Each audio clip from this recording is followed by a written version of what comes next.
ಇನ್ನು ಈ ಜಯಂತ್ರ ನಿವಾಸದಲ್ಲಿ SIT ಅವರು ಶೋಧ ಕಾರ್ಯವನ್ನ ಮಾಡ್ತಾ ಇದ್ದಾರೆ. ಅದೇ ಚಿನ್ನಯ್ಯನನ್ನ ತಂದು ಅವ್ರ ಮನೇಲಿ ಇಟ್ಕೊಂಡಿದ್ರಂತಲ್ಲ, 8 ದಿನ ಇಟ್ಕೊಂಡಿದ್ರಂತೆ. ಪಾಪ 2 ದಿನ ಊಟಕ್ಕೆ ಹಾಕಿದ್ರಂತೆ, ಊಟ ಕೊಟ್ಟಿದ್ರಂತೆ ಅವರು. ಸೊ ಇವತ್ತು ಬೆಂಗಳೂರಿನಲ್ಲಿ ಈ SIT ಅವರು ರೇಡ್ ಮಾಡಿರುವಂಥದ್ದು ಜಯಂತ್ ಅವರ ನಿವಾಸ ಮಲಸಂದ್ರದಲ್ಲಿರೋ ಜಯಂತ್ ಮನೆಯಲ್ಲಿ SIT ರೇಡ್ ಅನ್ನ ಮಾಡಿ ಸ್ಥಳ ಮಹಾಜರನ್ನೆಲ್ಲ ಮಾಡಿದ್ದಾರೆ. ಕಾರಣ ಈ ಚಿನ್ನಯ್ಯ ಇದ್ದಂತ ಜಾಗ ಎಲ್ಲಿ ಏನು ಎತ್ತ ಅಂತ ಹೇಳಿ ಇನ್ನೂ ಕೂಡ SIT ಶೋಧ ನಡೀತಾ ಇದೆ. ಕಳೆದ 4 ಗಂಟೆಗಳಿಂದಲೂ ಕೂಡ ನಡೆಸ್ತಾ ಇದ್ದಾರೆ ಶೋಧ ಕಾರ್ಯವನ್ನ. ಕಾರಣ ಬೆಂಗಳೂರಿಗೆ ಬುರುಡೆಯನ್ನ ತಂದಿದ್ದು ಈ ಚಿನ್ನಯ್ಯ. ಅದನ್ನ ಇದೇ ಮನೆಯಲ್ಲಿ ಇದ್ದಂತೆ, ಅಲ್ಲಿಂದ ಅವನು ಓಡಾಡಿದ್ನಂತೆ. ಅವನನ್ನು ಕಳಿಸ್ಕೊಟ್ಟವ್ರು ಯಾರು ಅನ್ನುವಂಥದ್ದು ಇನ್ನೂ ಕೂಡ ಗೊತ್ತಾಗ್ತಾ ಇಲ್ಲ. ಬಹಳ ಇಂಟ್ರೆಸ್ಟಿಂಗ್ ಆಗಿದೆ ಸ್ಟೋರಿ. ಕಥೆ ಯಾವ ರೀತಿಯಾಗಿ ಸಾಗ್ತಾ ಇದೆ ಅಂತಂದ್ರೆ ರೋಚಕವಾಗಿ, ಕುತೂಹಲಕಾರಿಯಾಗಿ. ಇದಾದ್ಮೇಲೆ ಹಿಂಗಾಗುತ್ತಾ ಅಂತ ಅನ್ನುವಷ್ಟೊತ್ತಿಗೆ ಇನ್ನೇನೋ ಆಗಿರುತ್ತೆ. ಹಿಂಗ ಅನ್ನುವಷ್ಟೊತ್ತಿಗೆ ಇನ್ನೇನೋ ಬರುತ್ತೆ. ಟ್ವಿಸ್ಟ್ ಮೇಲೆ ಟ್ವಿಸ್ಟು, ಹಂಗೆ ರೋಚಕವಾಗಿ ಕುತೂಹಲಕಾರಿ. ಈ ಮೂವಿಯಲ್ಲಿ ಅಥವಾ ಧಾರಾವಾಹಿಯಲ್ಲಿ ಇನ್ನೇನೋ ಆಗುತ್ತೆ, ಏನೋ ಆಗುತ್ತೆ ಅಂತ ಕಾಯ್ತಾ ಇರ್ತಾರಲ್ಲ, ಹಂಗಾಗಿ ಕೂತಿದೆ ಇದು. ಯಾಕೆ ಅಂತಂದ್ರೆ ಇವೆಲ್ಲ ಬಿಡ್ತಾ ಇದ್ದಿದ್ದು ಬುರುಡೆನೇ ಅಲ್ವಾ. ಆ ಒಂದು ಬುರುಡೆ ಇಟ್ಕೊಂಡ್ಬಿಟ್ಟು ಎಲ್ಲಿಂದ ತಂದೆ ಅನ್ನೋದನ್ನ ಇನ್ನೂ ಹೇಳಕ್ ತಯಾರಿಲ್ಲ.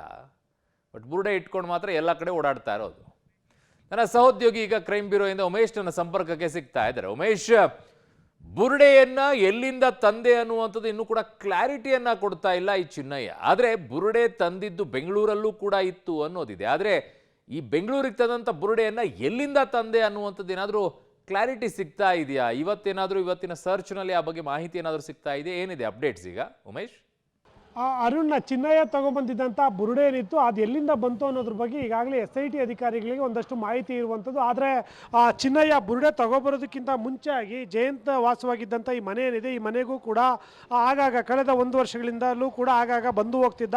ಮತ್ತು ಬುರುಡೆ ತಂದ ನಂತರದಲ್ಲೂ ಕೂಡ ಇಲ್ಲಿಗೆ ಬಂದು ಒಂದಷ್ಟು ದಿನ ಉಳ್ಕೊಂಡಿದ್ದ. ನಂತರದಲ್ಲಿ ಆ ನಂತರದಲ್ಲಿ ಈತ ಕೋರ್ಟ್ ಮುಂದೆ ಹಾಜರಾಗಿರುವಂಥದ್ದು ಅನ್ನೋದ್ರ ಬಗ್ಗೆ SIT ಅಧಿಕಾರಿಗಳಿಗೆ ಮಾಹಿತಿ ಲಭ್ಯ ಆಗಿತ್ತು. ಆ ನಿಟ್ಟಿನಲ್ಲಿ ಇವತ್ತು ಸ್ಥಳ ಮಹಾಜರಿಗೆ ಕರ್ಕೊಂಬಂದಿರುವಂಥದ್ದು. ಈಗ ಕಳೆದ 3-4 ಗಂಟೆಗಳಿಂದಲೂ ಕೂಡ ಜಯಂತ್ ವಾಸವಾಗಿದ್ದಂಥ ಈ ಬಾಡಿಗೆ ಮನೆಯಲ್ಲಿ SIT ಅಧಿಕಾರಿಗಳು ಅಂದರೆ ಸ್ಥಳ ಮಹಾಜರು ಮಾಡ್ತಾ ಇದ್ದಾರೆ. ಸ್ಥಳ ಮಹಾಜರು ಮಾಡಿದ ನಂತರದಲ್ಲಿ ಇಲ್ಲಿ ಆತ ಸಂಬಂಧಪಟ್ಟಂಥ ದಾಖಲೆಗಳೇನಾದರೂ ಉಳಿಸಿದ್ನ, ಮತ್ತು ಬುರುಡೆ ತಂದಂಥ ವೇಳೆಯಲ್ಲಿ ಇಲ್ಲಿ ಎಷ್ಟು ದಿನ ಇಟ್ಟಿದ್ದ, ಆ ಸಂದರ್ಭದಲ್ಲಿ ಅವರ ಮನೆಯಲ್ಲಿದ್ದಂಥ ಕುಟುಂಬಸ್ಥರು ಎಲ್ಲರೂ ನೋಡಿದ್ರಾ ಅನ್ನೋದ್ರ ಬಗ್ಗೆ ಕೂಡ ಅಧಿಕಾರಿಗಳು ಪರಿಶೀಲನೆ ಮಾಡ್ತಾ ಇರುವಂಥದ್ದು. ಇನ್ನೇನು ಅರ್ಧ ಗಂಟೆಗಳ ನಂತರದಲ್ಲಿ, ಸಾಮಾನ್ಯವಾಗಿ 6 ಗಂಟೆ ನಂತರದಲ್ಲಿ ಯಾವುದೇ ರೀತಿಯ ಈ ರೀತಿಯ ಅಂದರೆ ಸ್ಥಳ ಮಹಾಜರು ಕಾರ್ಯಗಳನ್ನು ಮಾಡೋದಿಲ್ಲ. ಹಾಗಾಗಿ 6 ಗಂಟೆ ನಂತರದಲ್ಲಿ ಇನ್ನೂ ಏನಾದರೂ ಬಾಕಿ ಉಳ್ಕೊಂಡಿದ್ರೆ ನೇರವಾಗಿ CID ಆಫೀಸ್ ಕರ್ಕೊಂಡೋಗಿ ನಾಳೆ ಬೆಳಗ್ಗೆಯಿಂದ ಮತ್ತೆ ಸ್ಥಳ ಮಹಾಜರು SIT ಅಧಿಕಾರಿಗಳು ಮುಂದುವರಿಸುವ ಸಾಧ್ಯತೆ ಇದೆ. ಅದ್ರ ಜೊತೆಗೆ ಈತ ಉಳ್ಕೊಂಡಿದ್ದಂಥ ತಮಿಳುನಾಡು ಭಾಗ ಆಗ್ಬೋದು, ಮಂಡ್ಯ ಆಗ್ಬೋದು, ಈ ರೀತಿಯಾಗಿ ಕೆಲವೊಂದು ಭಾಗಗಳಲ್ಲಿ ಈತ ಇದ್ದ ಅನ್ನೋದ್ರ ಬಗ್ಗೆ ಕೂಡ SIT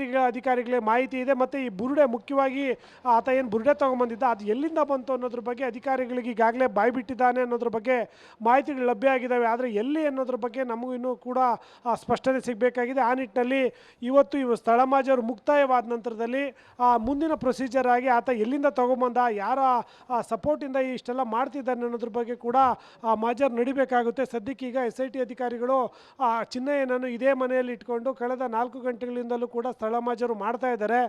ಈ ಸಂದರ್ಭದಲ್ಲಿ ಸೋಕೋ ಟೀಮ್ ಆಗಿರ್ಬೋದು, ಬೇರೆ ಬೇರೆ ಸ್ಥಳೀಯ ಅಧಿಕಾರಿಗಳ ಸಪೋರ್ಟನ್ನು ಕೂಡ ತೆಗೆದುಕೊಂಡು ಈಗ ಬುರುಡೆಗೆ ಸಂಬಂಧಪಟ್ಟ ಹಾಗೆ ಈತನಿಗೆ ಯಾರೆಲ್ಲ ಸಂಪರ್ಕದಲ್ಲಿದ್ದರು, ಈ ಎಷ್ಟು ದಿನದಿಂದ ಇಲ್ಲೆಲ್ಲ ಉಳ್ಕೊಂಡಿದ್ದ ಅನ್ನೋದ್ರ ಬಗ್ಗೆ ಕೂಡ ಈಗ ಸ್ಥಳ ಮಹಾಜರು ವೇಳೆಯಲ್ಲಿ ಎಲ್ಲವನ್ನೂ ಕೂಡ ಮಾಹಿತಿಗಳನ್ನು ಕಲೆ ಆಗ್ತಾ ಇರುವಂಥದ್ದು. 6 ಗಂಟೆ ನಂತರದಲ್ಲಿ ಅವರು ಮತ್ತೆ ಬೇರೊಂದು ಜಾಗಕ್ಕೆ ಹೋಗ್ತಾರಾ ಅಥವಾ ನೇರವಾಗಿ CID ಕಚೇರಿಗೆ ಕರ್ಕೊಂಡೋಗಿ ನಾಳೆ ಬೆಳಗ್ಗೆಯಿಂದ ಮತ್ತೆ ಶುರು ಮಾಡ್ತಾರೆ ಅನ್ನೋದು ಇನ್ನಷ್ಟೇ ಗೊತ್ತಾಗಬೇಕಾಗಿದೆ. ಸದ್ಯಕ್ಕೀಗ ಇನ್ನೊಂದು ಅರ್ಧ ಗಂಟೆಗಳ ಕಾಲ ಮಾತ್ರ ಸ್ಥಳ ಮಹಾಜರು ಮಾಡ್ತಾರೆ ಅನ್ನೋ ಮಾಹಿತಿಗಳು ಕೂಡ ನಮಗೆ ಲಭ್ಯ ಆಗಿರುವಂಥದ್ದು. ಅರ್ಧ ಗಂಟೆ ನಂತರದಲ್ಲಿ ಇವರು ಎಲ್ಲಿ ಕರ್ಕೊಂಡು ಹೋಗ್ತಾರೆ ಅಥವಾ ಇಲ್ಲಿ ಏನೆಲ್ಲ ಮಾಹಿತಿಗಳು ಲಭ್ಯ ಆದವು ಅನ್ನೋದು ನಂತರದಲ್ಲೇ ಗೊತ್ತಾಗಬೇಕಾಗಿದೆ. ಅರುಣ್, ಸ್ಯಾಟಲೈಟ್ ಬಸ್ ನಿಲ್ದಾಣಕ್ಕೆ ಬಂದ್ರಂತೆ. ಎಲ್ಲಿಂದ ಬಂದ ಇವನು ಸ್ಯಾಟಲೈಟ್ ಬಸ್ ನಿಲ್ದಾಣಕ್ಕೆ?